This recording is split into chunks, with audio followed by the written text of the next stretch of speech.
Hello YouTube, I'm back. I know it's been almost 2 years since I uploaded a video. First off, let me say I'm fine. I stopped just because I got busy and I ended up not on my bike as much, and there's all of that. I think the last video I recorded, when my riding buddy moved away, and my wife hasn't been riding that much, so it's just been me going to and from work, and when I'm on my way to work, brain doesn't work for a vlog. Anyway, since we've been dealing with the shutdown, I wanted to get back out and vlog, but I couldn't find my camera anymore. And it was an old Sena Prism. I was to the point where it would only go for about a half an hour before the battery would die, but it would connect the audio through a Sena SMH10 Bluetooth, and it was starting to fritz out. And so I decided it was time to upgrade, and this is my upgraded equipment. You can see it's mounted now on the left side of my helmet, so you're going to see my clutch hand doing a lot of the work. It is a Sena 10c EVO. So I don't have very many impressions about it yet. I'm just kind of letting you see the Sena 10 EVO, what it does, and draw your own conclusions. Right now I'm doing about 50 miles an hour, but I'm on an Indian Springfield behind a windshield. I'm wearing a 3/4 helmet with a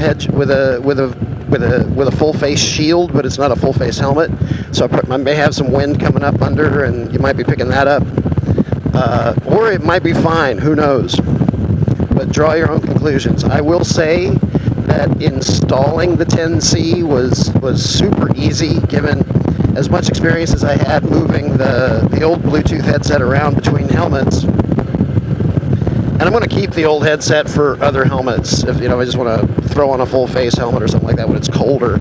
That way I at least have my tunes.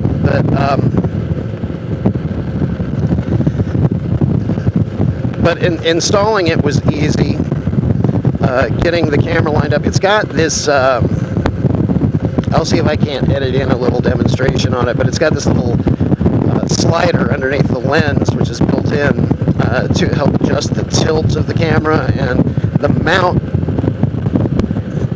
helps me adjust another axis. And I don't have those terms right, so draw your own conclusions. I've shot one video and looked at it, and I would say that, believe it or not, the audio is an improvement.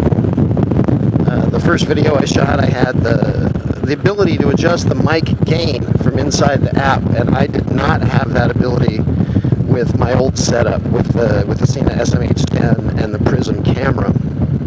I did not have the ability to adjust the camera, the microphone gain.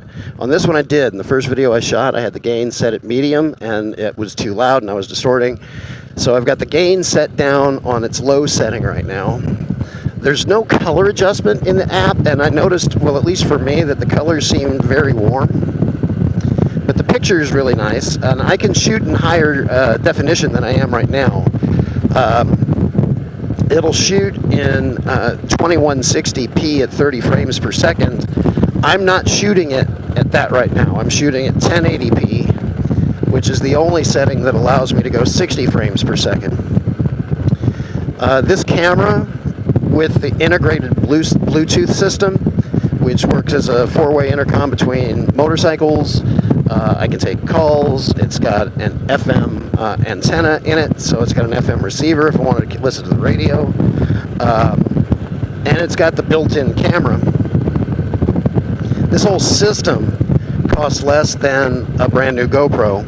And with that GoPro, I'd still need a Bluetooth, and I'd still need an external mic, and I'd still have to Gumby some way to put this sail of a camera on my helmet, which would be easier if I wore a full-face helmet instead of this 3/4 with the face shield, because I got nothing to attach the camera to in the front of my helmet if I did it that way.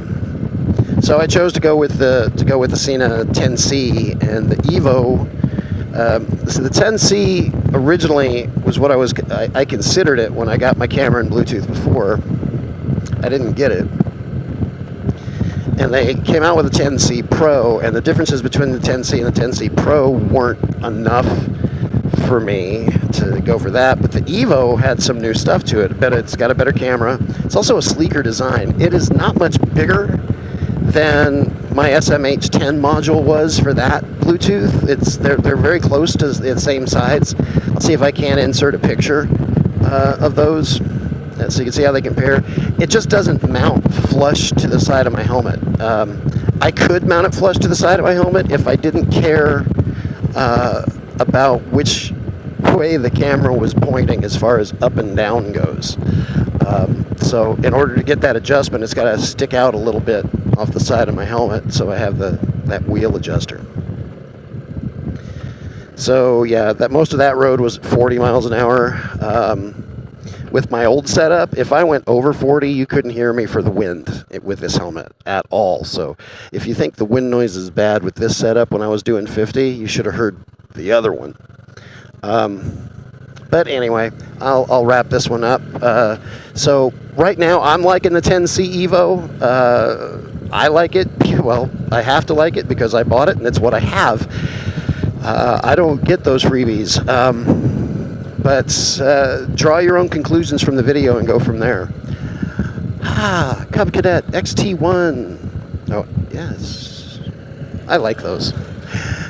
Anyway, what's coming up? I've been writing and I've been recording. I just hadn't been uploading. I did an Indian demo back in December, and I didn't like any of the footage that I shot. And I really wanted to get a good video on a Challenger, but I only got one ride on a Challenger. And I'll be volunteering at 2 days worth of Indian demos coming up here in about 3 weeks. So I'll try to get a video or two on the Challengers. I took a video over a year ago on an FTR 1200, and again I didn't like the footage that I got. So I'll try to redo that one too,